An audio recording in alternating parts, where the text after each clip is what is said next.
Welcome back to another episode of the Twin Elements podcast, proudly presented by Venture Hunting and Outdoors.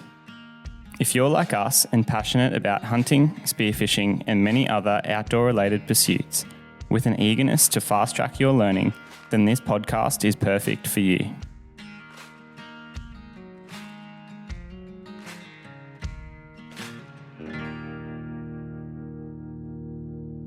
G'day legends, and welcome back to another episode of the Twin Elements podcast. Today we are joined by two legends in the Australian bow hunting scene. Brad Smith is best known for his iconic hunting film collection, Two Blade Productions. I can still actually remember my first interaction with Brad, in fact.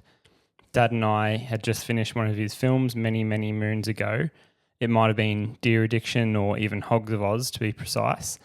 Anyway, this is going back probably 20 years ago now, and with an eagerness to start filming our very own sort of family hunts, I actually asked Dad to reach out to Brad on my behalf. And mind you, we had never ever met Brad. We'd only ever seen him through his films. So Brad, as far as I'm aware, at the time lived in New South Wales and we lived in Melbourne, Victoria, Australia.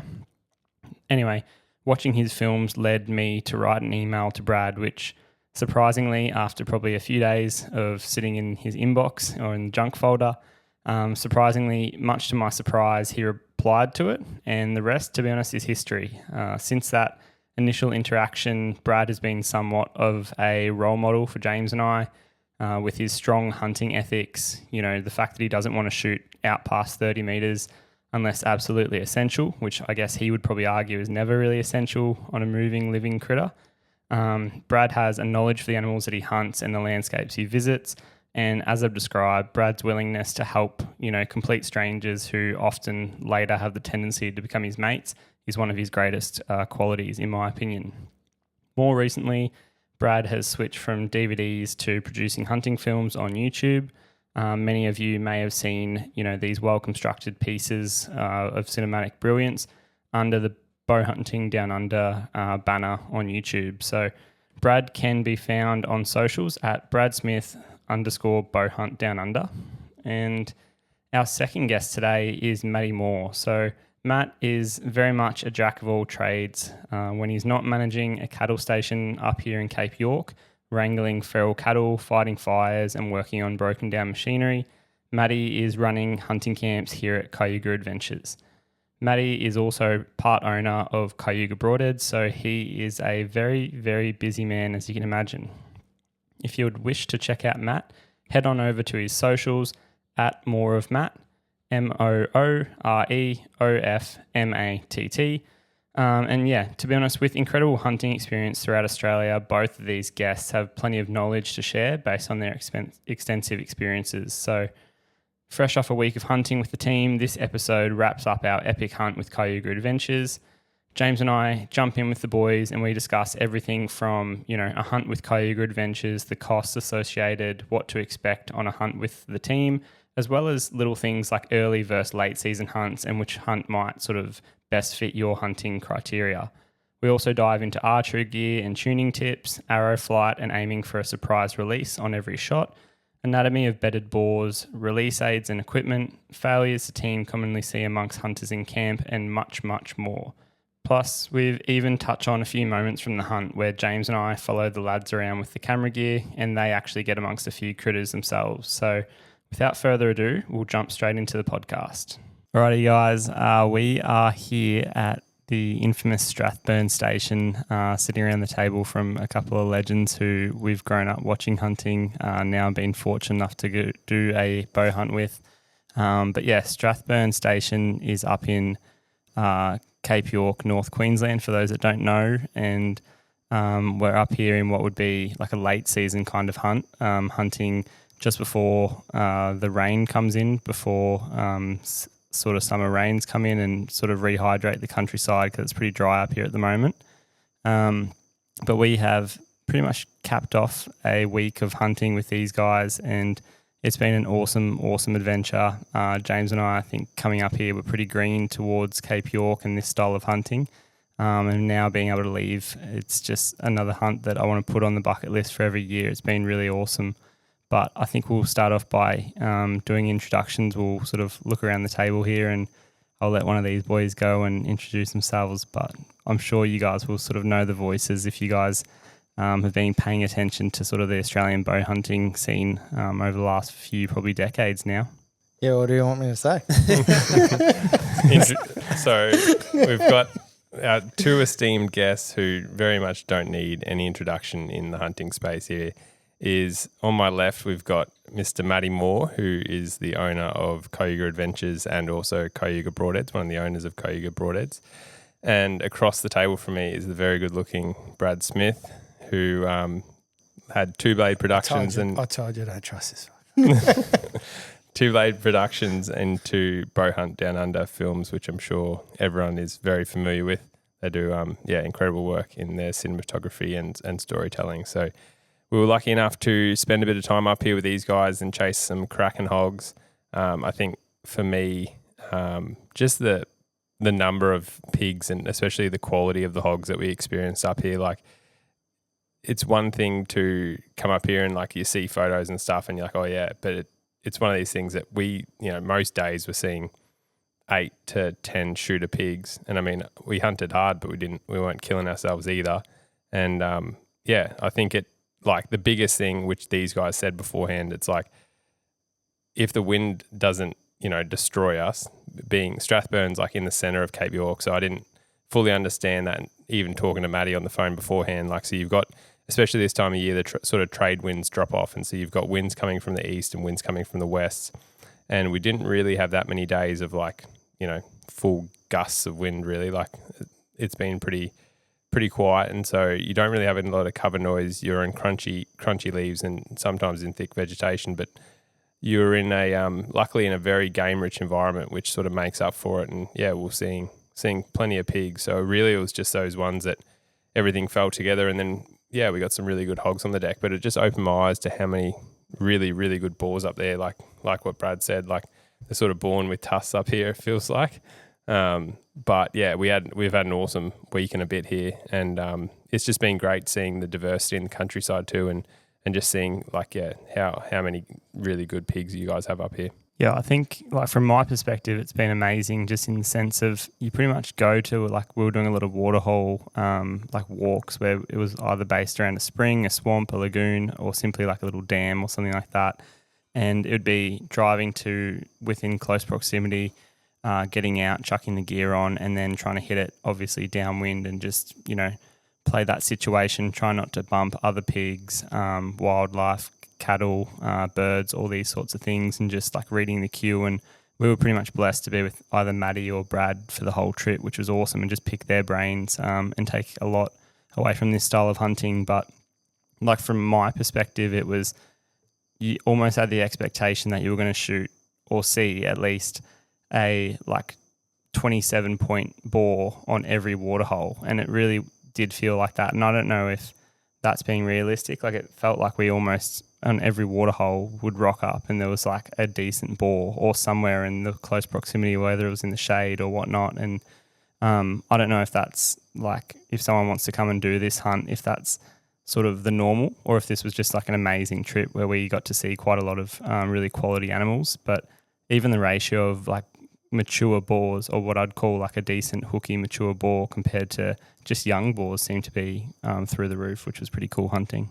Yeah, I think this year was maybe a little bit, it's a dry season and we're talking the end of the season, so everything's a little bit more congregated.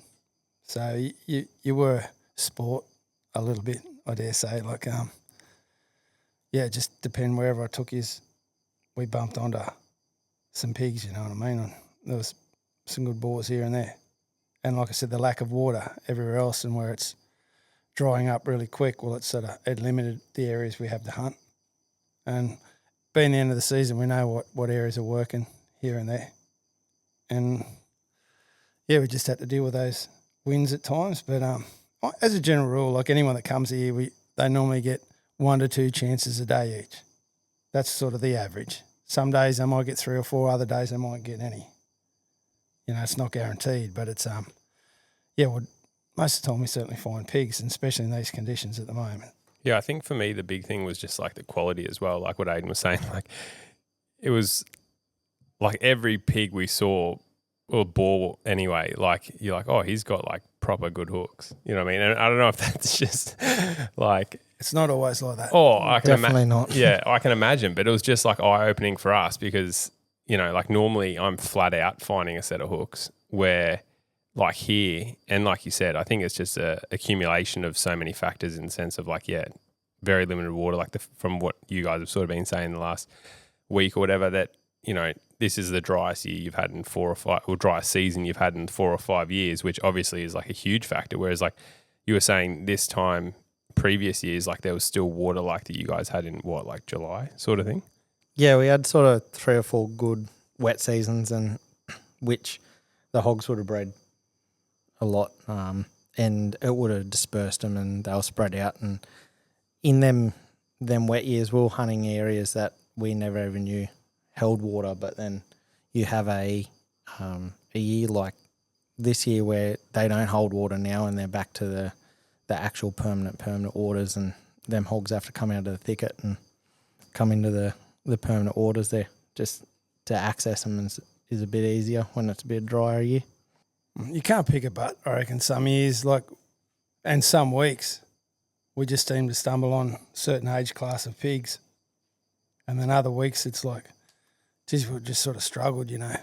It's with not so much to see pigs, to find pigs, but just to find those older pigs. They get a little bit that they don't want to mix with the family groups. And when there's a lot of water around everywhere, they'll sort of find an area where there's food and water, and they can be solitary, if that makes sense. So I guess to turn that into a question for someone that's like, you know, a lot of people are probably finding whether this is like, you know, all up the East Coast or in the Northern Territory or something like that. Like what factors are you looking for to like, I know we had a lot of time just like driving around finding pads and like that type of thing, like Smithy or like, and Matty as well. We just hunted with Smithy a bit more, but yeah, like reading sign and game trails and stuff, and where, because I think you're saying like they're constantly moving on food sources. You know, even though there is water there, they may not necessarily be there. Like, you know, you're sort of reading everything all the time, even when you're driving around. Like, so what factors are you like, if you were to give people some advice, and I'll probably put you a bit on the spot here. So, but what like, you know, even back home in New South Wales Hills, like what factors are you trying to use to find those mature boars rather than just hitting sort of the food? It's Yeah, the same, food source. Like, yeah, water plays a big part this time of year, but you find food near the water and you're sort of halfway there. And what's going to separate that spot from like where like are you expecting to find mobs of pigs there as well? In certain places you might do, but you'll find there's certain creeks or springs that hold like your boar after boar after boar, and then you hit 3 or 4 family mobs and then no boars for ages, and then all of a sudden you'll come onto one boar. And I always say, like, if we kick up one boar, just keep your eyes open, because normally if there's others around, not just him, you know. And that seems to be, if you think about this past week where we've found. Oh, for sure. Like, yeah. and if we're not seeing anything, yeah, and you know, I'll speed you up in them creeks, so it's not taking all day. I'll just think, oh yeah, come on, let's go. And then as soon as I start seeing that sign or I start feeling the love, we'll slow down. And we had that exact thing yesterday where, we'd walked. It was like our lovely guys had a fair bit on yesterday, so Ayden, Dad, and I just went and did some filming and ended up walking a spring by ourselves. And Ayden and I were walking. There was sign everywhere. We just couldn't find these pigs, and I pretty much said to Ayden, I was like, "Oh, let's go." You know, do like a Smithy walk and just go like a bit faster and sort of burn up this spot until we sort of, you know, find something or find fresher sign. But we're just seeing sign everywhere, so it was sort of hard. And I was like, oh, if we don't see anything at the next water, because there was just a heap of little puddles, I'm like, we'll do like a burn up. And we walk to the next water like 50 yards, and here's one boar. We could hear it walking through the grass or whatever, and then Dad whistles and another one stands up from in the water that we couldn't see and, you know, walks out into the grass that Ayden nearly shot. And it's like, yeah. You know, like as soon as we're there, and then 50 yards past that, there was another one bedded as well. Yeah, so all of a sudden, nothing. The next minute, boom. Yeah, three in the space of 100 yards. You know, so yeah.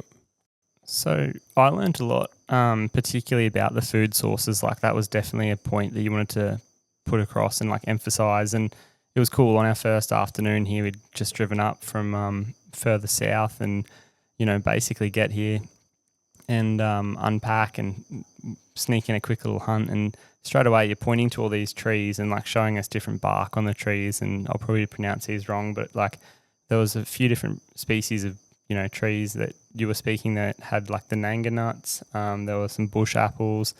Is it nanga nuts? Nunga. Nunga? Nunga. Nunga nuts. There you They're go. called a Nandu plum. There you go.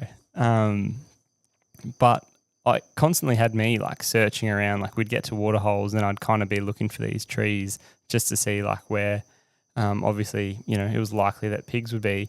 And quite often you found like even today when we looked and I straight away saw all under this tree, it was just rooted up and, dug up. And then you look above and there's these bush apples just sitting there. And they're obviously pretty hungry and chasing that this time of year.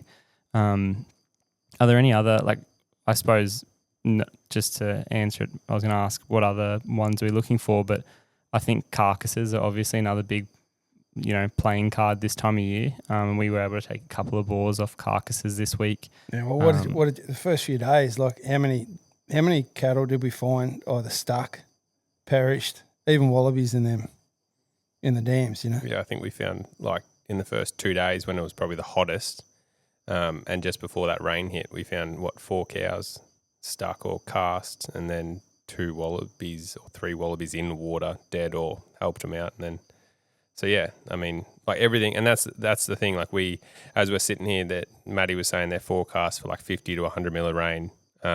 Shortly, we probably got 20 mil. You reckon that? Yeah, 20 mil maybe widespread, maybe a little bit less, but yeah. But yeah, we had like a couple of days where before that rain hit that, I mean, it wasn't crazy hot. It was probably 34, 35. Yeah, mid-30s. But it was just everything was like hanging. Like you could tell everything we've seen is like hanging on. And as soon as we even just got that 20 mil, it felt like everything just sort of took a little sigh of, because, like I've never, even the pigs and stuff, and I mean, obviously limited experience, but like I've never seen pigs like in poor conditions like that sow that day on that bank that was like barely got up out of the water and just like dragging her feet and just like slumped down in the bush. And, like most of the pigs we're seeing, especially, like all the old boars and stuff, they're like, everything's just hanging on for that wet.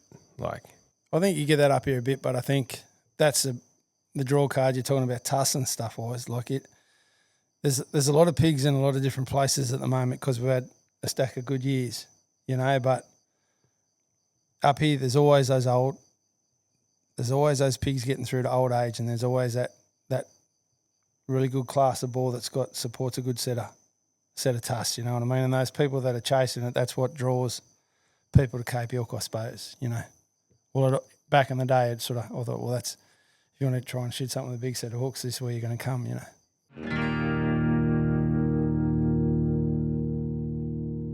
Introducing the Walk and Stalk Carbon Game Bar and Lift Kit. Lightweight, rugged, and with multi-function design, it's an incredible 7-in-1 do-it-all tool. With benefits before the kill, during the hunt, as well as when the animal hits the deck. Use as a trekking pole in rough terrain. Spot game easier with the monopod-like function. Shoot from a stable rest with the V-shape stabilization. Attach a smartphone or camera for self-filming and photography. Drag critters with ease and haul to a convenient location. Prop the legs open for gutting or disarticulating the hams, and finally, hang the animal using their compact pulley lift kit. Easily lifting game animals up to 200 kilograms in weight. We have tested it on chittle deer and fallow deer here in Australia. Used it in the USA on a range of game animals such as mule deer, pronghorn, and even a bull elk. Want to try it for yourself? Use code TWIN15 at checkout for 15% off your next order. These are absolutely essential for those hunters looking to maximise field butchery and have cleaner, more hygienic meat back at home for the freezer. Oh, and yeah, I support that. If you want a big set of hooks, come up to Kayuga Adventures, because holy shit. Well, and that's what I mean. Like even just the ones, like even just the pigs that we've seen, for the ones that we've shot some cracking boars, but there's 2 or 3 times as many that we watch, bust out of a bed or walk away up over a ridge, like that straight away come to mind without even like the ones that we didn't get a look at or whatever, like even that boar today, you know, that Ayden pegged the termite mound at. He was a good pig, you know what I mean? Like he would, I would have been stoked to have shoot or film you shoot him or whatever. Like I said, there are a lot of different strains of pigs up here. There's some pretty hefty boars, and there's a lot of old sandridge boars that are pretty light on, you know. You can sort of see every feature on their body and not too much hair on them. And that boar you're talking about was one of those. He didn't have much size to him. Like, he would have been a 40-kilo boar if he's lucky to be that. And then when he bedded down behind, he wasn't that big. Like, he bedded down behind that palm fronds and disappeared. I could see an ear sticking out. And then you threw that. We got you to throw something in there to try and make him stand up, and you cracked him in the side of the melon. And that was the last we saw of him. And then he went running out the back.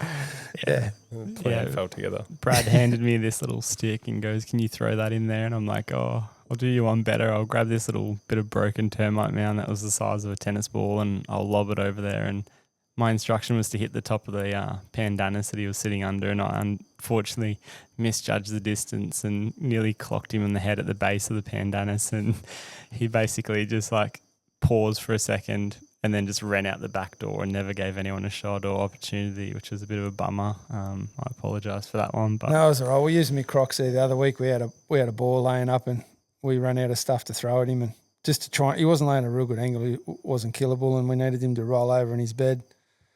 And the only thing I had close to me was my Crocs on my feet. So Summers was in charge of that, and he threw those while I tried to video clinch shoot this ball, clinch shot the boar, and then they both were out there looking for the boar, and I'm trying to work out where my Crocs are going, like where Summers has thrown them to, you know. So I suppose we're probably making it sound easy just because we've had an amazing week, seen plenty of pigs, but there are a few things that we've sort of repeatedly said here, and like the wind is one factor that definitely keeps these boars alive, but also just like for me, one of my biggest takeaways is just knowing the anatomy and also like understanding how these boars bed, and then trying to like get in super close on really noisy leaf litter. That seemed to be the theme of the trip, and get to like within 20 meters and then pick apart exactly what you're looking at, because you might have this black hairy representation of a pig under a bit of grass or amongst some sand or whatever. It's great if they're just laying there perfectly broadside and you can see where you need to, you know, thread that needle. If they're on like a nice open sandy bank or something. But a lot of these boars have been, you know, as we've said here, under a pandanus bush, in a wallow, amongst other pigs, whatever it may be. So do you guys have any, like, I guess, recommendations for people? Because I've learnt a lot, just like Smithy, you can probably talk to it a little bit, about learning the anatomy. We've broken down nearly every boar that we've shot this week just to look at exactly where our arrow hit, where it ended up, what organs we've taken out, all of the different anatomy, and just, learn it a lot better. Well, I think that's it. I think I do that a lot more with the better boars, because that's where people seem to struggle. You get a boar on his feet, or any animal on its feet, everyone knows, or they're starting to understand that the heart sits between the shoulders, the lungs wrap around the heart and sit above. Also sit between the shoulders and extend back a little bit. But then you lay a boar on his side, not always broadside. It could be facing you, it could be angling away, it could be laying on his side, not on his belly. It could be spine onto you, or tilted over a little bit with his spine up high, and how deep he's in the bed. There's a lot of factors. But the same thing is that the vitals still sit between the shoulders, so you still got to work out how to get that arrow into that centre mass between the shoulders, in that bottom half of the chest cavity between the shoulders. And that's if you can work that out, and there's certain things I've told you about the ears, what to look for on certain pigs and that, and it's just helpful reference points, if that makes sense. Explain the ears. Explain the ears. Well, they all vary a little bit on different pigs. Some pigs' ears flop forward. Other pigs up here, these ferals up here, a lot of them seem to just angle back, sit back against their body, like poke upwards and backwards towards the, above their neck. And the point of their ear, if they're back like that, nearly lines up with the point of the shoulder if you come a straight line down. So you can use that as a reference if they're in their bed and you can't see their legs, or they're in the water, you can't see their legs, or you think, well, his ear's resting back against his body. If I come straight down from there, that's a point of the shoulder. So that's the front of the vital, the kill zone where I need to be. So you come back just a little bit from that, and that'll get you in that chest cavity. Well, it just help you pick up that line. Or if something's angling away, you get a boar that's 3/4 away or half angling away, you can see his opposite here. You can come straight, pick a line straight down from that. You know where you need to hit him along the ribs. So the arrow angles forward up through that chest cavity and out the front of his chest, if that makes sense. Oh, it's seeing it and having you show me in person. Like, I'd never knew that was a factor. Like, I've used chittle deer ears to measure rough length of beams and stuff like that, but I've never looked at where a pig's ear sits on its body when it lays down. And I can't tell you, I used it yesterday to shoot a pig bedded. I used it earlier in the week to shoot a pig bedded, and completely different shots. Like yesterday was a moderately, quartering away angle. The other day was a pretty tight quartering on angle. And again, just using exactly where that ear sat then gave me a point of reference where I wanted my arrow to either enter or exit that animal. But it's, just made it a bit easier. Oh, it's when you've got black there, and then you can go, and a lot of the time they're bedded, as you said, either on their side or in amongst things. And if you can just see that ear, it's so easy to sort of tell what an ear is compared to a mat of black hair. And it gives you oh, okay, that's where it's sitting. That's where I need to come down, and that's what I need to aim for in a lot of these instances. Because we said it time and time again, breaking these boars down. Every single time an arrow went through the point of the shoulder and exited, it didn't really matter where it exited. Like Matty shot a boar today, tight quartering away, came in behind the crease, exited that offside shoulder, that boar's dead on his feet. Didn't matter if you shot something front on and it goes through that shoulder, or quartering on, it goes through the shoulder and ends up near his hip, that boar's dead on his feet. So we, just constantly you emphasize that, hit the shoulder, but don't be afraid to aim for the heart. All the boars that we broke down that we heart shot went 10 yards, if that. Like Matty shot one today that went 10 yards. James shot one the other day off a carcass that went 10 yards. Well, you look, saying that, we emphasised it today big time, because you shot a boar today, Matty did, double lunged him. And I was thinking, well, maybe only just jag one lung, because we're 120 yards. And but he was on a death run. I still haven't seen this pig. The only time I saw him was before all the years when we were tracking him. That's the only time I laid eyes on this pig. And we got up there and I thought, oh, the arrow's come out pretty good. It was right in the middle of his shoulder. Matty cracked him 3 inches behind the shoulder on the other side. When we opened him up, he had holes through both lungs. And he's gone 120 to 150 yards in a death run, just flat out. But it sort of surprised me how far. We had a good blood trail to follow. Yeah. It was pretty easy to follow. Yeah, it was pretty easy to follow. He was just fast on his feet. Yeah. Oof. Yeah. You know what I mean? And then you got everything else that was heart shot, how they only lasted a matter of seconds on their feet, and most of them didn't go 20. He might have been a little bit fast on his feet because you gave him a little warning shot first. Yeah, I went to pull tension on my bow and draw back the first time, and my release aid wasn't clicked in properly, and I just sort of threw the arrow out, only about 2 or 3 metres in front of me, and it sort of put him on alert a little bit, and he got up out of his bed and probably heard me laughing. Yeah, I could hear Smithy laughing behind me. Anyway, I knocked another arrow and presented another shot, and that's where I hit him. No, that was pretty good. But I shot a boar with your old man early in the week, and I couldn't. I'm a heart shooter, but I couldn't shoot the heart because a bit of foliage in the road or branches. So I just took him out through both lungs. Watched him run, and he just stayed on his feet for a bit, and I thought, and he walked, stayed on his feet, and I knew something wasn't right. I thought, it was too noisy and the wind was too iffy, so I just backed out, and came back and found him again. I thought I was going to track him and find him dead where I last saw him. And I put him up straight away. He come back to the bed that I nearly shot him at to start with. And then I took out his ticker and he went 10 yards, fell over. And when I opened him up, he had 4 holes in his lungs. And I just sort of blows me away. I seen that years ago, And it just goes to show I'm never not surprised too much nowadays. If something out of the ordinary happens every now and then, and one of those times when someone says, "Oh, Smithy, I smoked this thing, but it's gone." So far, what do you reckon's happened? I thought, well, did you really? Did you open up to have a look? Like, you don't know. But I opened this thing up and I've got the video footage there. Yeah, man couldn't believe it. I think I showed you the footage. I can't explain it, but you shoot them in the heart. That stuff doesn't happen. They can't walk it off. Oh, I think the benefit of having, so many cameras around this trip, and just going back to your comment, I smoked him and, I didn't find him or he ran, so far or whatever. There was plenty of shots, especially on those bedded boars. And there was, a few that we didn't find that every shot that we're taking, we were confident that we were doing. And then it was just surprising. You're like, oh no, I think that was a good shot. And you use all the landmarks, you glassed them up, whatever.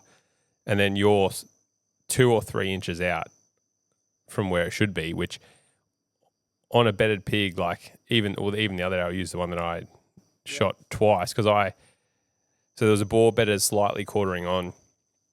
Could see his, the point of his elbow and use that as a reference. And I was probably, 2 inches too far to the right and low. And as soon as he stood up, I was using 175 grain pilot cut with bleeders. So a pretty horrific head in terms of damage. And I mean, it was probably lucky in the sense that. Yeah, it was a take no prisoners. It the blood that just came out on impact. I thought I'd taken out his heart just from obviously. And then we reviewed the shot and Smithy goes straight away. He's like, "Oh, put another arrow on." And I was like, "Oh, okay." And I was a bit surprised by that. And then because I thought I'd taken out, 2 inches to the left. I thought I was right on that elbow rather than being to the right. And anyway, went up there, shot him again, shot him through the heart the second time at 20. And then, on the autopsy, I'd just sliced a massive hole through his liver. But from, I think it was about 26-yard shot or something like that. And from my perception and view of it at the shot, and even if you were following blood and stuff, there's blood everywhere. And I think you made the really good point where it's if you start seeing pools where they're stopping, I don't like seeing pools of blood. Yeah, you get concerned, which I mean, I've had that before too. And I think it's a fair thing because, generally the ones that you can't find, it's the ones that run and then they start pulling up and slowing and pulling up and slowing and then pulling up and then disappear. And then you're left wondering. And I think obviously, it was great for us being able to reflect because we had the footage. But there's still shots that we did that, you're like, oh, I swear that would have smoked him. And we've got video footage, but just, Yeah, but that was one of those things. As soon as I see that arrow hit, I just thought, oh, it's back further than what I would have liked. Ayden seen the same thing. And what threw you was the amount of blood that came out of him. And that they are a lethal broadhead, what you were using, and it was straight into the middle of that liver. And it just hosed out. It covered the veins. They were white, turned to red. And, but it's like when you chase blood straight away. It's those blood trails where a heap of blood to start with. You're following 40, 50 yards and all of a sudden the blood starts petering out.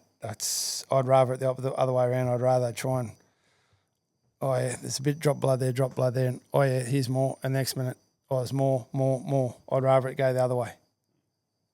It's always good. There's some when you smoke them, sometimes there's blood all the way from you heart shoot them. There's blood from where you hit them to where they fall over.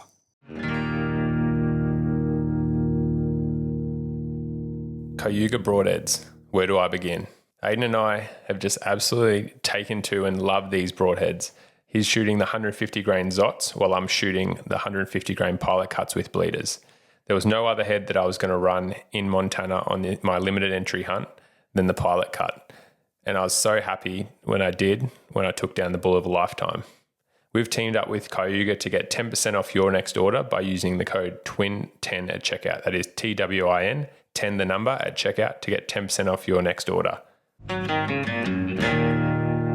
Do you find that those ones where it's because I just think about another boar that probably about 12 months ago that I shot and didn't find, and that it was I reckon I liver shot him now in hindsight. This is back home in New South Wales, but do you and the blood trail was pretty similar, like in sense of like really good blood on the arrow, really good. And I just had a small gap to shoot through, and I thought I was like pretty much on the crease of his thing, and it was angling forward. But I now think I reckon I got the liver and one lung. I just wonder, like, do you think that really good blood trail that sort of peters out to nothing is normally like a liver shot or something like that, or is it? No, it could be lungs as well, mate. Lungs as well. And it depends how if they're twisted and a little bit taut, and you hear them through with the hole through the skin, and where it enters the body through the flesh. If they're twisted and bent around a bit, when they straighten up, that hole on their fur or their skin mightn't line up with what's going through the ribs, if that makes sense. So that they could be a couple of inches out, and that blood won't come back out that hole. So if there's an arrow stuck in there and wedged open, there will be blood hosing back through that cut if you've got a decent sort of broadhead cut in it. But once it's gone or the fighting pad closes up, it makes it really hard with the boars. Do you notice the difference between, like, if it's just say a high lung shot and a low lung shot too? Like, obviously the lower in the lungs, it's a bit like, whereas if it's high lung, you sort of got to wait for it to maybe get up to that level before it starts leaking out.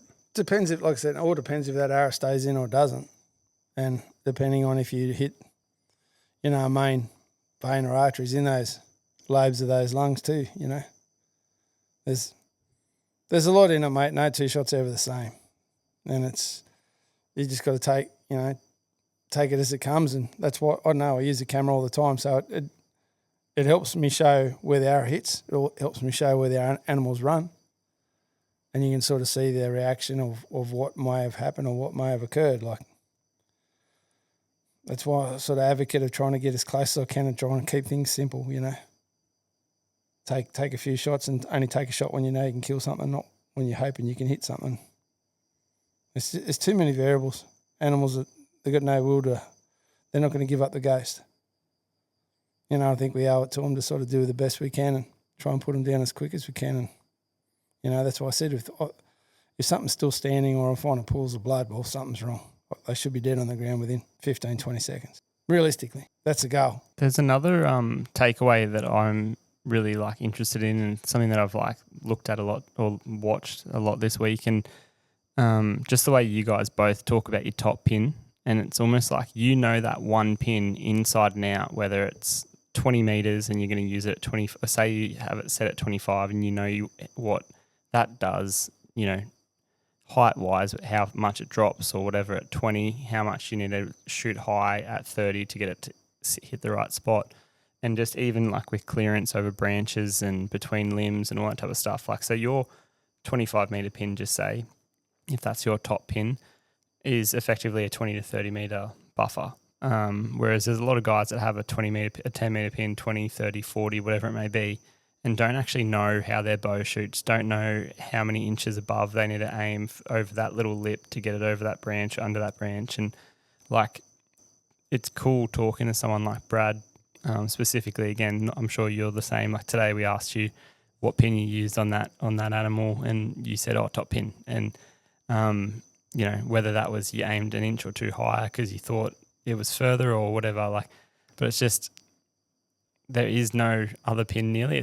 That's your range, which is really cool. That's what I love about, guys like yourselves. And that's why I think you put so many critters on the deck, is because you get close, you keep it simple, like Brad said, but you say keep it simple, but I know your brains are working overtime.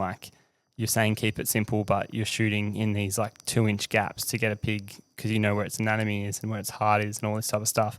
But you're confident that you're going to get that arrow in there every single time. And I don't know if you can speak to that at all, in the sense of I know Brad, for example. Yeah, you're almost like a magician with where you can get your arrow to go over using the one pin. It's impressive. Oh, I suppose I hope I can sort of shoot after about 40 years of doing it. You just get used to something, you know what I mean? But Matty, he's the same. He's you just know that most of the stuff, if we keep it close and simple, we find it we can track stuff, but we both don't like doing it. No. We like watching shit fall over. And you've got your system in that's 12 o'clock, 6 o'clock. So if it's out there at 30 and you're going to use your pin, I know Smithy's pin's set at 25. Mine's still set at 20, but I can shoot out to 30 with it. And you aim 12 o'clock in the kill zone. If it's further out than like 20, say if it's 20 metres, 30 metres for me with a 20 metre pin, I'll aim at 12 o'clock and I know it's going to drop in there into the kill zone. And your 12 o'clock being lungs. Yeah, 12 o'clock being lungs. Yeah, so 12 o'clock on the kill zone. Yeah, it's not like your clock face is magically like that blade of grass 3 inches over its back. Like everything is within heart or lungs. Like, and that's, I should actually say and probably explain to you guys, like we rocked up here and there's a yard out the back there littered with 3D wild boar targets.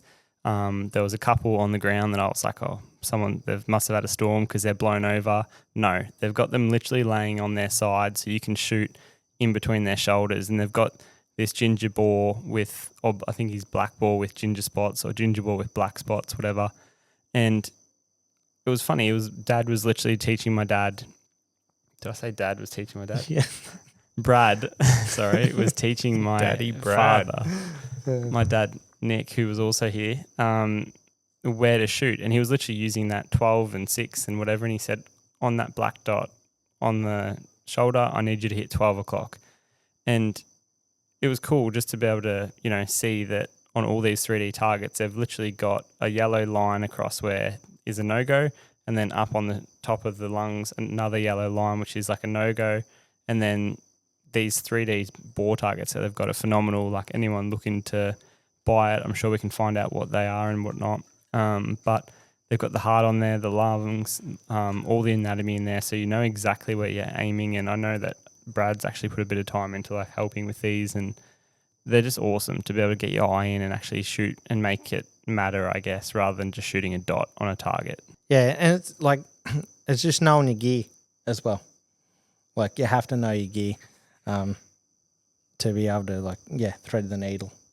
The biggest thing that I see up here is a lot of people, they rely on their rangefinder too much. They shoot a lot of critters with the rangefinder and not with a bow. So I know when I used to have a rangefinder, I'd do the exact same, but once I got rid of the rangefinder and I don't hunt with the rangefinder, I started putting a lot more critters on the deck because if I didn't know the distance, I wasn't close enough. Yeah, that's the guy. That was pretty, and I was going to say, like, even, I was going to connect that to saying, like, with changing the pin and ranging and stuff, like the couple of circumstances where Dad's gone and stalked stuff and he's just constantly, like, he ranges something and then takes a step and then ranges again. It's like, mate, you're at 26 a metre ago. You've taken half a step. You're at 25 and a half. You know what I mean? And then he's trying to change his pin from 20 to 30 or whatever. And I think that just comes back to two things. Like you guys, obviously, like you said, you get in nice and close, which is one big factor. But you guys are also shooting, like you've got this range here, which is fantastic. And you shoot and you know your bow's like the back of your hand. So it's like Ayden was saying how you can slip arrows in there over logs and in brush and stuff. Like you know that arrow flight. But you also know, what Matty was saying between the 12 and 6 and stuff, you know how, that you're 4 or 5 inches high from just say 20 to 30 or whatever. Like you know exactly where it's going to hit and you can compensate that with, when you're just shooting things on the floor, hunting on the fly. But that only comes from experience and also practice. And I think we don't really change it. Like we stick with the same bows for a bit. We use the same setups or same arrow weights. We're not continually changing, so it's nothing's really new, if that makes sense. Yeah, we might upgrade the bow, we might upgrade the sights. Arrow shafts, we might change them from time to time, but they're roughly the same weight, and it's coming down and knowing what to do and putting the time in on the range, understanding what your pin does at certain distances, not just at your 20, 30, 10, all those marks. You need to know what it does at I shoot at 25 yards. I've got my pin set to that, and there's a reason for that because it's halfway between 20 and 30. I don't really shoot much past 30, so if I've got one pin there to do the light, that just makes it simple. I've got a vertical post, and I have got a second pin, but the vertical post helps me line up and give me a line of the opposite shoulder, the opposite ear. It gives me a line on that critter where I need to hit. And that one pin, it's a heap of clarity. It's just one pin I've got to worry about. And I either put it a bit higher or I put it down on its heart. If it's under 25 yards, it's sitting on the base of the heart, on the brisket. it's gonna shoot a little bit high at 13 yards, 15 yards. That's a halfway point between, where the crossover of where the pin hits. Like it's coming off me rest. It hits me 20 pin or 25 pin at about 7 yards and then drops back in out at 25. Between 7 and 25, it's going to shoot a little bit high. It could shoot up to 50 mil high between 15 and 17 yards. 50 mil is 2 inches, which isn't, it's 2/5 of fuck all really. Like it's nothing much to worry about. So if I'm aiming at the heart and it goes a little bit higher, I'm laughing. If it still hits down where the pin is, it hits the heart, so he's dead anyway.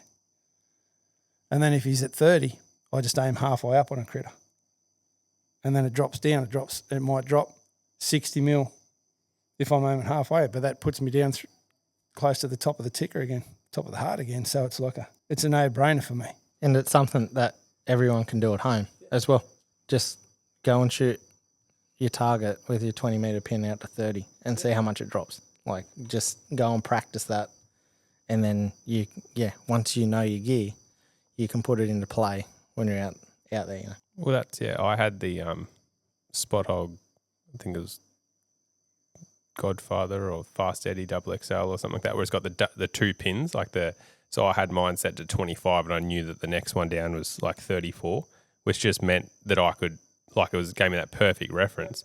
And so that way I was like, okay, if it's a 35, you're pretty much like what you said, like you can either use your 25 pin and aim, or you can just lift that double pin up and have it. But it, we've recently started shooting those option 4 sights, and we were actually talking about it the other day.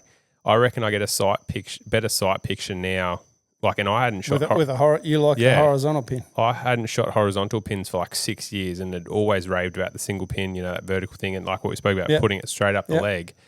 But because you're putting it straight up the leg, I almost found covers what you're trying to, and especially when you're and with the hinge and you're floating a bit and stuff. Whereas now having it just with the horizontals, and especially having that option, there was a couple of times that I really liked it, that I could have, I was shooting 25 or whatever and splitting pins, and I had the 20, 30, 40 stack there, or I could put it to exactly 25. But the thing was, if I was shooting at 30 and knew that there was a branch at 20, I could have the thing there and be able to check, am I actually going to get under that branch if I'm shooting at 30 and aiming or whatever. And it helped with actually lining up that sight picture. Mangoes. Oi.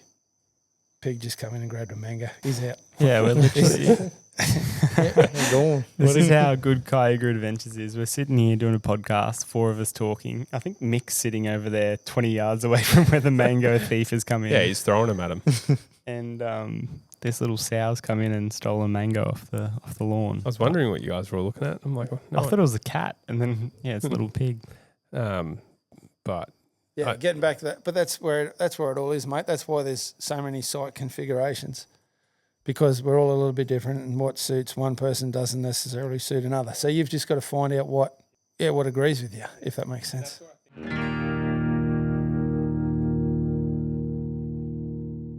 See the unseen with Leopold Optics. Built for those who demand precision, durability, and clarity, Leopold Optics deliver relentless performance in the field. Trusted by hunters, shooters, and professionals worldwide. I'm currently running the BX4 Range HD 10x42 binoculars. Being able to spot game and then range them without changing between binoculars and rangefinder has been so convenient when hunting and guiding. It allows me to keep a clear field of view on the subject and then accurately read the distance to my clients in real time in the lead up to a shot. For binoculars, rangefinders, spotting scopes, or anything Leopold Optics related, be sure to check out Venture Hunting and Outdoors. The team at Venture stock the full range on their website and have many in store at their Brisbane megastore for you to check out today. Well, Matty, do you want to jump in and maybe just talk a little bit more about gear? Because you would have seen all things bow hunting, obviously with the amount of people that you get through the doors here at Kayuga Adventures, all different experience levels, and just, chat about some of the things that you see. I reckon their release, 85 to 90% of fuck-ups are from their release, from jumping on the shot, not pulling through, not aiming. And what I mean by that is activating your index finger releases as a now. I want it to go now instead of actually pulling through the shot and letting it break and executing the shot properly.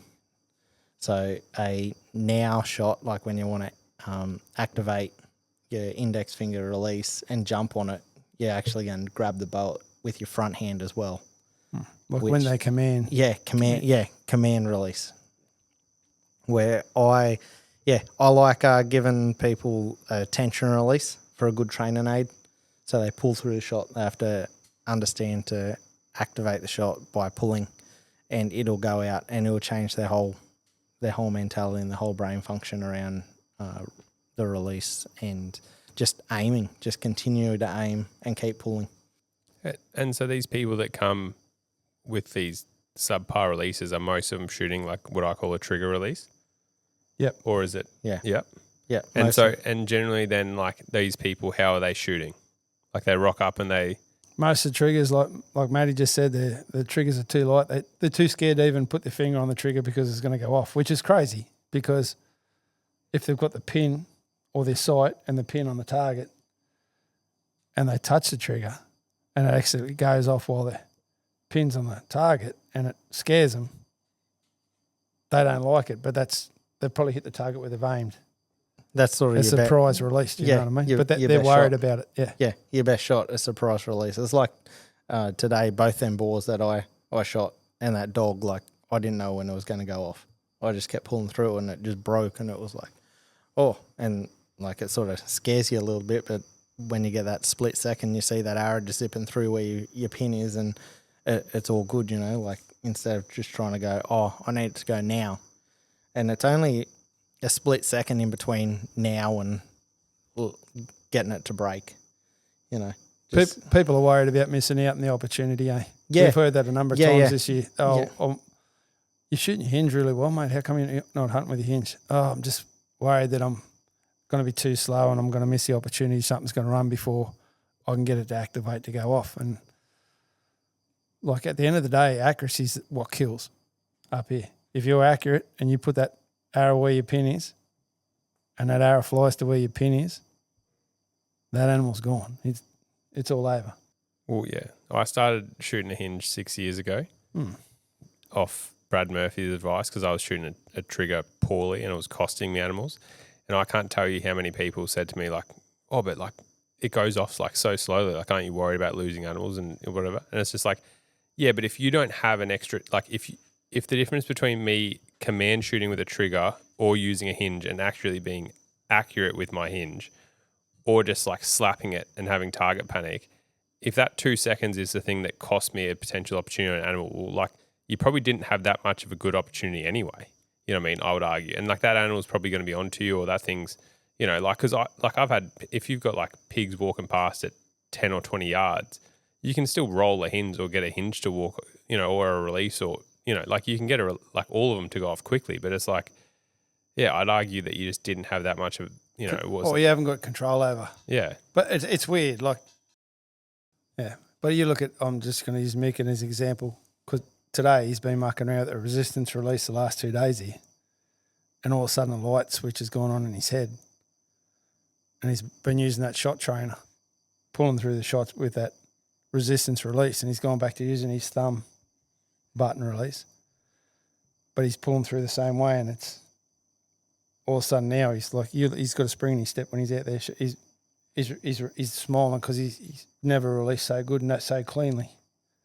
Because he tried something different that clicked and all of a sudden he understood what he needs to do or to make things work or to get better or to get more consistent is probably the best way to describe it. Yeah, just have an open mind in trying it. Yep. Like just trying it. Like don't shut it down because obviously like it works for a lot of top archers in the world and that's how they shoot and it's accurate as, so why not like make yourself better? So when you see people that come here and like, you know, how many people would you say you guys had through this just this year alone, hunters? I think we had 55 hunters. And that's like fairly consistent every year? Yeah. So, I mean, you know, they're seeing hundreds of hunters over the years come through. So with that, like if you see someone that's struggling with consistency and, just slapping down on that trigger and stuff, what do you or what's the steps, I guess, or what do you encourage them to do to get better and get out of that sort of trend? Like whether it be gear or release aids? Or at the start of the week, if they're consistent, we don't want to change too much. And they're hitting what they're aiming at, but we see that it's going to either fail in the long run. They'll start getting too commanding on it. But at the start of the week, if they're consistent, we'll let them go. But by the end of the week and the last day or so, we'll go, look, this is what we can see that you can improve on, and this is what you can try. Well, I sort of send them home. We don't want to change them too much at the start of the week because it can stuff with their head. And it wreck their whole hunt. We don't want to wreck their hunt, but we want to make them better. But if they're inconsistent and throughout the week, then we'll start addressing things. Yeah. I've seen you might have to. We have to step in with some people because their groups aren't. They're just not ethical. No, it's not. It's not right. Some people. Yeah, it's weird. There's a lot of people that want to try and they take up archery and they want to try and do it, but they want to start hunting before they're ready. And then it's a hard decision for us because it's like, yeah, you've come here to pay the money to do this, but we've got an obligation. And realistically, we can't. If they're not shooting groups, we'll either limit them to a distance, and we'll have a few stalks, and then they've got to prove that they can continually group and get this in there. But some people, I suppose I'm a bit off the track there, but that's what we've dealt with, isn't it? Yeah. And at the end of the day, some people thought that they might have a little problem, but they're shooting fine. It's not a problem, and you'll just let them know. So when they leave here, they can go home and work on it. We also see, like, we run the beginner bow hunts and that, and we get a fair few people that come up and just want to do the hunt, but realistically they're not ready to do the hunt. Like, they're more situated with the beginner bow hunts where we go through all this and like all the shot processes and gear and release aids and form, and we just delve a lot more into it. You still hunt for the whole week, for the 5 or 6 days. You still hunt, but you just go through a different process. And yeah, like I said, a lot of hunters probably that come up that just want to hunt, they should do the beginner bow hunters. Like, yeah, they're not quite ready. They're not quite ready to hunt. Absolutely. And like, there's little intricate details as part of this. Like, I know for James and I, we obviously hunt a lot and shoot quite a few critters and stuff, but it's like little things that I've never done is, like, for example, Brad's got his super slow-mo camera there that shoots up to 240 frames a second. And if you come on these hunts and do these individual like beginner bow hunter courses, on the first morning, I think it is, Brad's sitting there behind you in the shadows when there's no wind on these targets, and he's watching you shoot your arrows into a target and just watching your arrow flight, just checking all these tiny little things. And it's actually interesting. Like, I've taken away a heap from this. I probably next time want to come and under your guidance learn how to shoot a hinge now, because like for me, I've got a lot better. Like, you would have seen this probably, Brad, over the last few years. I've always struggled with a bit of target panic, jumping, just not, commanding my shots, not being able to execute a shot sequence nicely. And again, fortunately for me, probably with like the hunting side of things, get close and have always pretty much set boundaries on how far I shoot, which means that, my shortcomings as an actual archer aren't exacerbated by if I was shooting out, long distances as such. But this year I've been using a thumb release. And for me, just going from a trigger release, like all that index finger, to a thumb release, not even a thumb like something like that. Yeah. That's helped you immensely. It's huge. Like, my groups out to 60 yards now are, 5-6 inches. Well, that's what you said before, Matty. Yep. Like, Matty likes anyone that's like command shooting or jumping on the shot with an index finger release. He likes pushing them towards a resistance to start with, because that teaches them what they need to do, or if they pull through the shot, what it feels like. And they've got no control over it. They can't jam on anything. They've just got to keep pulling, and all of a sudden it'll break. Shot will go off. So they've got to hold the pin on the target learn to pull through, keep a high elbow, and learn to use the correct muscles to pull through a shot. And all of a sudden, their groups, they'll start grouping again. Won't jump. They're not jumping on shots or expecting the arrow to go off. And we're getting we get a lot of blokes that they jump on it. Next minute, they shoot high and right or high and because they try and give it a whop. Yeah, give it and lift it up with their front hand as well. You know. Yeah.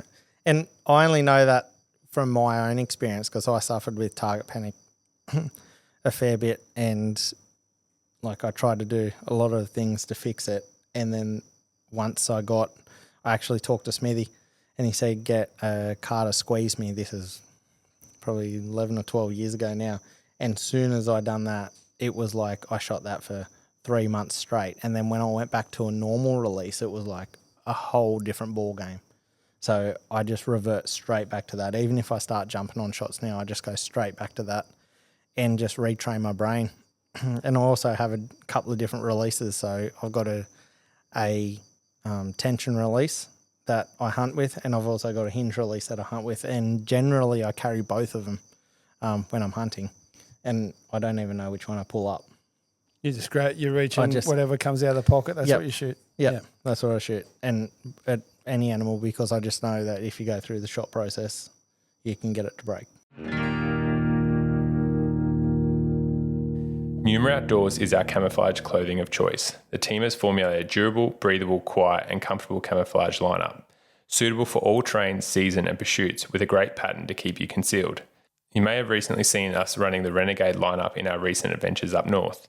We're pleased to announce that Numa products are available in Australia, so head to Venture Hunting Outdoors website to check them out for yourself. I'm hearing people at home asking us, how much does a hunt cost? How do they get here? All that type of stuff. Are you happy to answer? Because, like, for example, Dad, it's been really enjoyable to watch Dad come up on this trip as well. And he's been shooting his bow, credit to him, before the trip, been shooting at home quite a lot, out to I think 30 metres or just under, I think is what he can shoot to in the backyard. And coming out here, even when I saw him shoot, I was like, oh, he's actually, ready to go. He's doing well. But then watching him work with Brad, and it's been really exciting. Again, watching the arrow flight, I think Brad changed his peep out just to let him more light.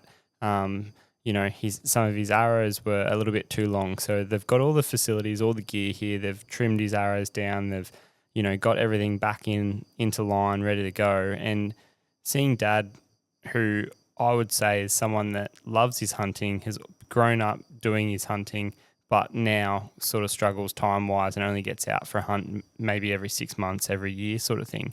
He's come out on this trip and you can see the excitement, just build. And he's already nah, next year I'm coming. I'm book me in, boys. I'm bringing a party of, he's mentioned all of our different family members who hunt, friends of family and stuff that hunt. He's I'm bringing everyone. He's doing this trip. He wants to do it. For people that do want to come and do this, and actually, because I think for people, say you've just started your bow hunting journey, you are shooting critters or you're trying to shoot critters and you're just want to get to that next step and have a few things just for me, I think this would just put people on the, it's almost like building a bit of a culture in how you, again, not meant for me to put my values and thoughts and ethics on people, but if I could, if I was a father and I knew my son came here and I guess ended up as hunters and hunted how you guys do, had these same ethics, all that type of stuff, I'd be very proud, just put it bluntly or plainly. And I think if you're a new hunter going, or even someone that does a bit of hunting but goes, oh, this actually sounds pretty good, I just want to go and just reinforce that what I'm doing is potentially, going down the right way. How do they go about that? Yeah, just so you can, we've got a website. You can email us through the website as for an inquiry. Also on Insta, Kayuga Adventures. And just contact us through there.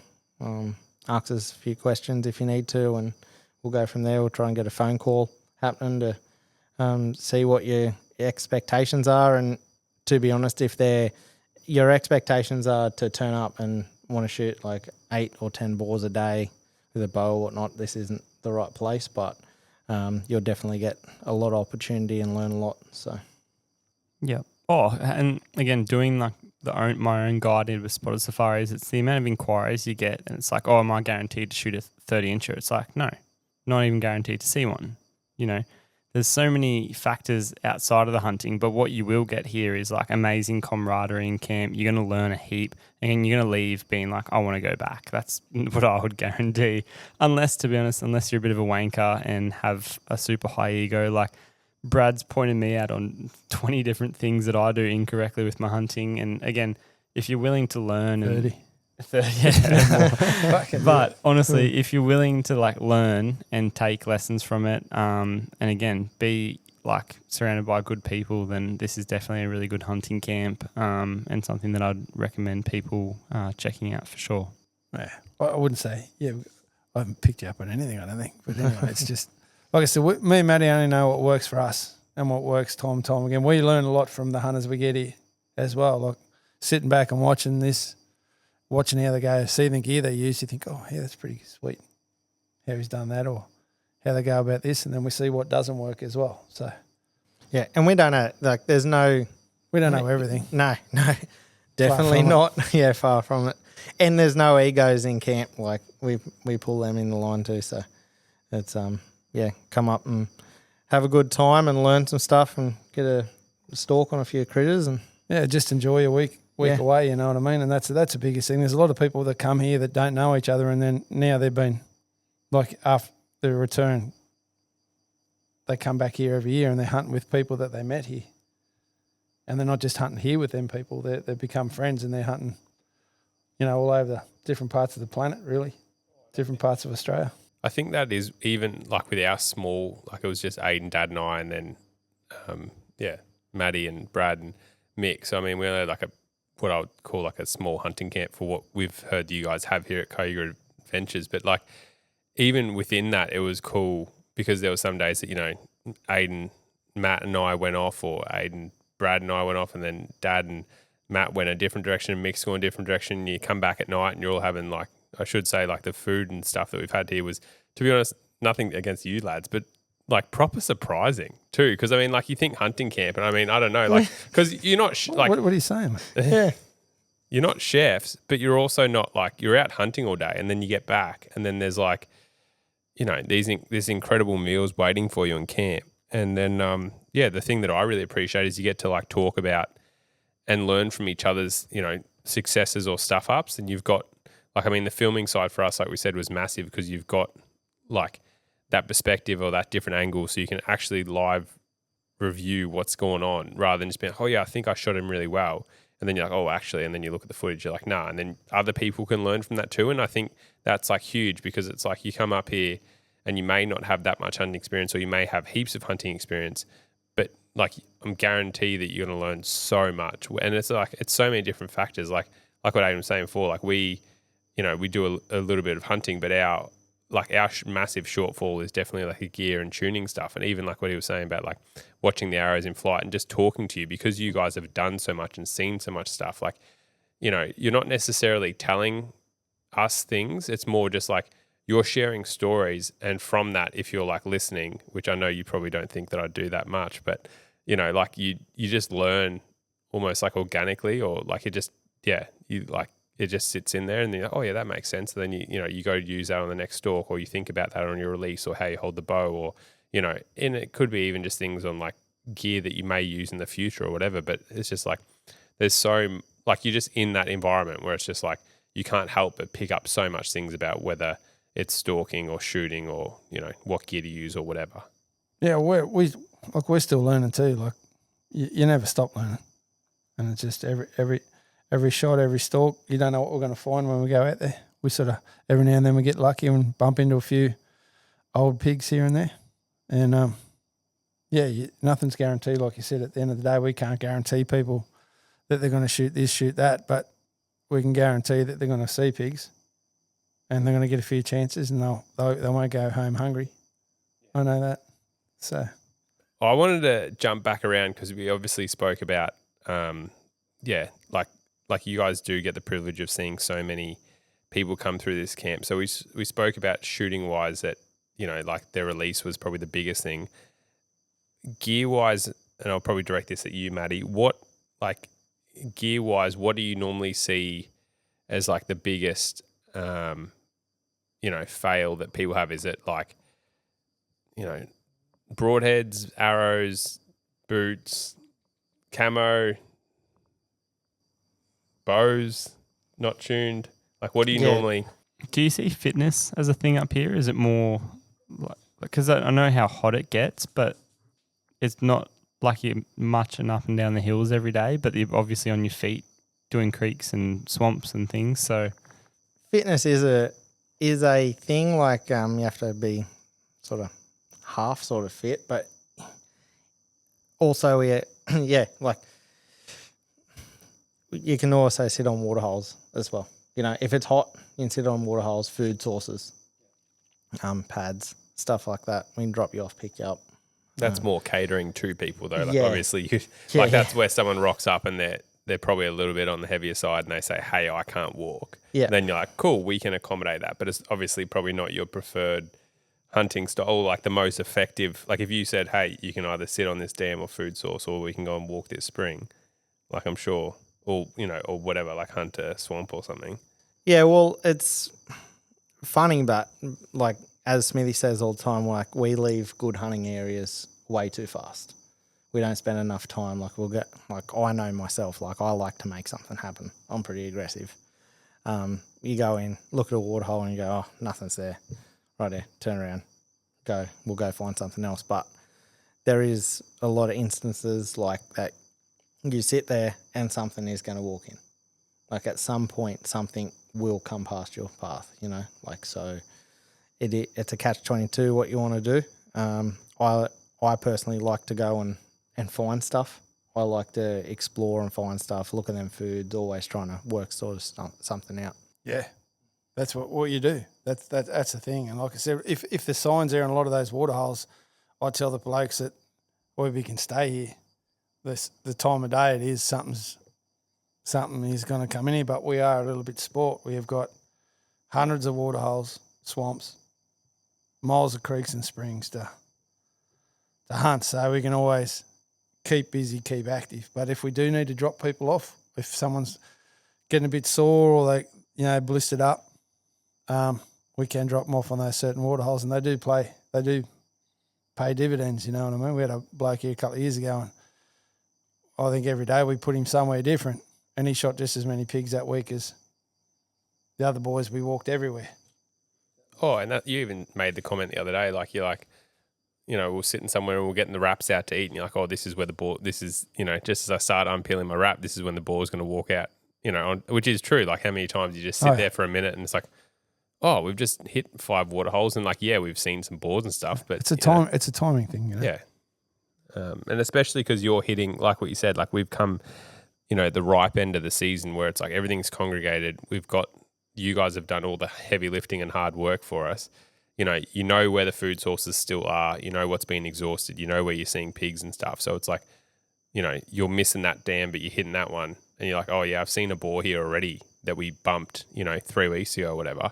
So it's like we've got a whole season's worth of knowledge, that we're off, doing this trip off the back of, and that's why it's so effective. But yeah, it's a gamble too. This time of year, you coming here to do this, it's either if it rains the week before you get here or 2 weeks before you get here, it's not going to be like this. Oh yeah, and that's what we were like. I was talking to Matty leading up to this trip, and he's like, "Oh, we might be getting some rain." I'm like, "It can't rain. It can't rain." And he's like, "Oh, it's fine. We'll just find them on the ridges." I'm like, "No, I do not want because we've had a few trips out west, like Western New South Wales and stuff, where it's February, it's 42, it's hot, there's no water anywhere, and you're just doing water runs on dams, and so we know. And same thing, we had that cool hunt in the Northern Territory last year in September where.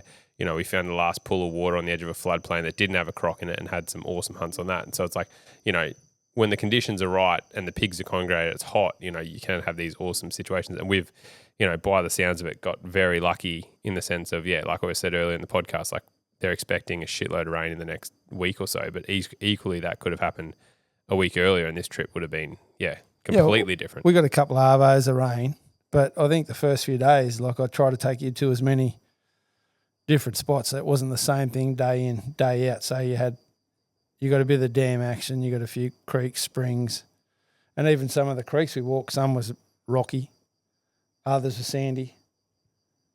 You know, bigger banks. Some weren't as big. They were shallow. Like today was a different day again. You know, so and then some of that springs we hunt is like really green, thick vegetation. Loud. You know? Hey? Loud. Oh, yeah. Yeah, It seems to be loud wherever you walk, James. Yeah. I don't know. It does vary a lot, just in terms of like, yeah, if you've got a little spring with dry sort of grass and sandy bottom, or if it's like a dark clay, like black soil sort of stuff, a lot more tendency for there to be like wallows and those bigger pools of water that sort of hold, or even a bit of a flowing sort of spring. And then if they're lined with like cabbage palms, or even if the trees above have dumped all their leaves, like it just changes so much. That leaf dump at the moment is ridiculous. Like, Yeah, which you were saying is pretty common now with like late season when things are drying up. Iron Gate Knives are an Australian-owned and operated small business. They specialise in quality handmade knives. Whether it's a hunting knife, filleting knife, cleaver, or custom creation, get in touch with the team today and they will take care of you. Sign up to their email list for up-to-date news relating to their weekly knife drops. It's a first-in, first-served system, so be quick. We have just got our hands on a few knives from their range and they are super impressive. They make epic gifts for a friend or loved one and will last generations. It's not often that you can say that a tool will outlast its owner, but that's a fact when talking about quality blades. Check out Iron Gate Knives today by visiting irongateknives.com. I was actually going to ask earlier, just if people are thinking about when they'd like to come. Do you start your hunts normally in around May, June? No, actually we start the hunts usually in August. Oh, August. Yeah. We used to do a few hunts in June, but we had a couple of big years in the wet season and we were getting bogged every day, only 2 k's from the house. So yeah, well, that was what Jerry. Yes. I was coming up and I was doing an early season hunt here in June, helping sort of around here, and Jerry come up and we filmed a couple of hunts, and I thought, and then Matty said, well, I want to do this, do a couple of bow harness courses and just do the swamp thing. I thought, well, that could work because we're finding a lot of sows and family mobs, and they can, you know, put their skills towards that. You know, we thought, so we did a couple of seasons in June, and then we had them big wets, and then it was like, yeah, it made it very, very difficult. That was, we knocked that on the head and we started putting them back to August, hey? yeah. So It's a lot better. yeah, it's more reliable. We can get around. Earlier in the season, you're hunting a lot more swamps and food source than creeks. Like you're swamp hopping a bit. You find bulgaroo. The nunda nuts are starting to come on the ridges. And your late season, the temperature is a lot more comfortable. Yeah, it's way more comfortable. Way more comfortable. The wind is probably a little bit more consistent. So yeah, you sort of find something out on a swamp, you got a pretty good chance that you'll get in on it. Late season hunts, you're dealing with the high heat, humidity, wind changing direction, big leaf dump. Critters are congregated, but you got a lot more eyes, ears, noses to contend with. So I guess like early season, you'll have, either time you're probably going to have a lot of opportunities. Well, but the benefit about your early season is that all the animals haven't been hunted yet, if that makes sense. So everything you're hunting is just that haven't been pressured. So then the older pigs are still onto you. There's no 2 chances. But some of the other pigs, it's just like they're a bit oblivious to even any bit of danger. Haven't heard too many vehicles, haven't heard this and that. So, you know, the first few weeks, normally they do pretty well. And then, but if it's wet still, then they could struggle a little bit. September's normally pretty run-of-the-mill, pretty good through September. Like you're getting it when it's drying out. When it's hot, things are starting to get to water regularly, so it's a good month as well. You leave it till October, that can be really good, but the winds are starting to play a little bit, or if we get early rains, that could change the whole show. So it's, the thing about it is, doesn't matter when you're coming, you're going to find pigs. It just depends on how it is that week. You know what I mean? We just got to take it as it comes. We've got no control over the weather, and we've just got to deal with. Like I said, I don't use a wind detector because they just depress me. Like up here, I'd rather just get up there and face it, work it out. Oh, and it's almost like what you said. Like there was pockets where it was like, no, we're just going to walk through here. You know what I mean? Like it's like maybe it's just here, and then because there was time, like even today there was like, we'll do a big loop to get the wind right. And then it's like, nah, it's not going right. So we'll walk back this way, and then we're halfway back walking back. We're like, oh, it's not good there either. We'll just keep walking here, and it worked out. But then there's plenty of times that you're sitting there and you've just seen a boar or a mob or something like that, and like 50, 100 yards, and yeah, that there's no way it could have been us, and they've taken off. But I mean, that is just the game, and like I've said, like I think, yeah, I mean for us, it's just like with how many pigs and what you've said, you're going to see pigs, so it's just finding the time and the area that the wind does hold. Hopefully they're not surrounded by a heap of cabbage palm or loud leaves, and then you can actually find a pad and get in there and stuff. But yeah, I mean it's more just whether you're experienced or whether you're not, like you're going to get opportunities at every class of pig, and that's I think the big thing. Like you're going to get opportunities, and you're going to have heaps of practice, which is awesome. Every year's a little bit different here, Matty. We just got to find, like, there's certain creeks we like hunting early, and they're really good. And then if you get it wrong, or you leave it that week too late, or you're there a week too early, well, we've got to work it all out. And every 1 week to the next, when you don't hunt new country all week, but I can guarantee if someone 1 week to another, they will hunt some new country that week. You will hunt some country that is already working. We'll go back and do that. But every week you're moving into new ground, so you get a chance to hunt some new country and work out what the go is. And there's first crack at the Boars, yeah. Yeah, and there's 600,000 acres here, I think I heard you guys mention. So just to put into perspective, you can go and do, in a week-long trip, say 2 or 3 different springs or whatever a day, and you wouldn't even scratch the surface. So having the ability to, be able to go to a swamp that the bullgaroo might be going off, and there could be a few good boars on there or a family mob or whatever it may be, and they're in that area from the last week or two, it's worth going and checking it out. If they're there, then great. If not, then you go, okay, what other swamp is in the area that has similar sort of, factors? And that's what these guides that have been coming here for years and years and years, and obviously under the influence of, instruction by Matty and just the way that they do things here at Kayuga Adventures, you're pretty much in the hands of experts that know this property really, really well. And like, how long have you been coming out to the Cape for? You said 30 odd years? Yeah, which is phenomenal. And lives and breathes it, like we were talking about, because we've just come back from the US. Like, when are you going to the US next? And he's like, as long as we're here, I'm not going to the US for a while. So yeah. It's just sort of hard. Like it cuts into me work season here, so I'll get a break shortly. I've got some points to use up on Wyoming, so that'll either be next year or the year after. Probably a couple of years, I dare say. No, very good. It's a beautiful place. Even just like the wildlife, the amount of freshwater crocodiles we've seen, the bird life is spectacular.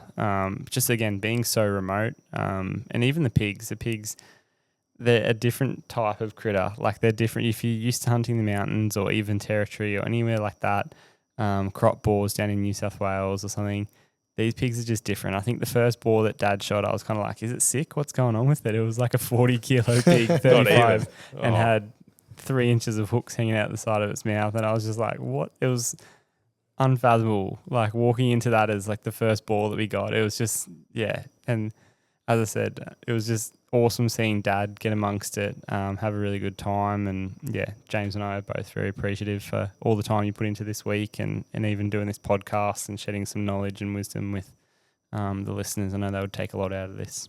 Oh, yeah, thanks, mate. Yeah. No, it's been good having you here, and get to show you around, and got to capitalise on a few opportunities, and yeah, it's been good.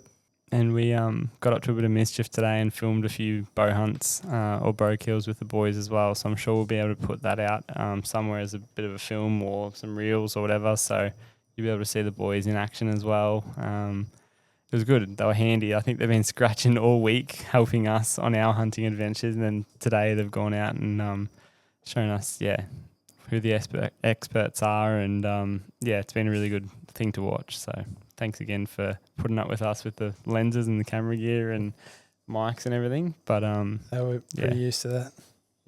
Yep. Yeah. We're used to that, mate. Yeah, I feel like we weren't too bad with the camera gear. No, and the mics that's and stuff. good. Yeah, right. Are you good? Yeah. Like I said, we're used to it. We know what goes on. Being on the other, just was good to have it in reverse for a little bit, you know. Oh, perfect. Well, unless there's any other hot topics you guys want to discuss, it's been a bit of a lastminute.com. We sort of wanted to leave it for later in the trip so we could talk about some stuff from here, but we've left it to the last night and we have to get up at 4 to drive to Cairns. So, unless there's anything else anyone wants to hit, I think we'll wrap it up there. But thank you. Obviously thank you both for putting plenty of time into taking us around and putting up with us. I know the Doumtsis clan can be a big personality group. Thanks, Matty, for having us up here at Kayuga Adventures. It has been a fantastic week full of opportunity and, just the lessons and guidance that we've got from both of you. It's been really important to us and we've learnt a lot. So thank you for having us and hopefully we can do this again soon. Yeah, mate, all good. Perfect. Alrighty, we'll catch you all next week on the Twin Elements podcast. Cheers. Once again, thank you very much to Brad and Matt for their time contribution today and helping us over the last week. As you are all hearing this, our epic 8-part YouTube series from the USA has just wrapped up on our YouTube channel. Next, we keep the momentum going and jump straight into our epic red deer adventure from 2025. That's us hunting the rut for reds, fallow, the odd boar, feral billy goat, you name it. Anything in the hills in New South Wales, it's up for grabs. So there's another 7 films hitting your screens in the coming weeks. After that, we will drop all the footage from this year's Cape York hunts, which you've just heard about over the last few podcast episodes. And we will see you every Wednesday evening on the Twin Elements YouTube channel from 6 p.m. Australian Eastern Standard Time. So please make sure that you guys are all showing your support. Make sure you're liking, commenting and subscribing to keep up to date and help our YouTube channel grow. James and I are going to be all hands on deck over the next few weeks, processing and editing photos, reels and footage and all that type of stuff to show you exactly what we've captured on our latest adventures. As a listener of the Twin Elements podcast, you guys can be rewarded when shopping on our website. So use code the Twin Elements podcast for 10% off all prints. We have over 40 prints listed on the website and they are all 10% off for you guys, our valued listeners. So lastly, please continue to show your support for the podcast. We see a lot of you guys are subscribing, reviewing the podcast, leaving 5-star reviews, and we appreciate it immensely. It just helps us spread the word, obviously get registered higher up in the podcast feeds and suggested to other people. So thank you very much, legends, for your support, and we will see you on the next episode of the Twin Elements podcast. Cheers.